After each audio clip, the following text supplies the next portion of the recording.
जेहेतु आज डंगा भसा आसे मासटी जाकर कार्तिक मासर धर्म कार्य आम जेहतु करूँ ये डंगा भसा कार्यक्रम होता है सब लोक मैंने सका उठिक बहुत कार्यक्रम बहुत खुशी आनंद सहित ये कार्यक्रम को पालन करते जो आम डंगा भसेक आम मासटी जाकर धर्म पाई ये डंगा भसई था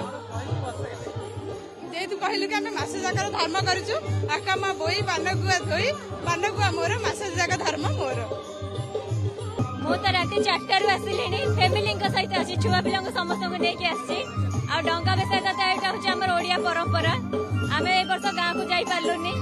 तो से आम बिंदुसागर आसू डंगा भसाई छुआ को लेकिन आसू एटा आम परंपरा आम आम छोट बड़ देखी आसू छुआ को नहीं आसिले से परंपरा सी आम शिखे बड़ हेले से परंपरा आम बजाय रखे से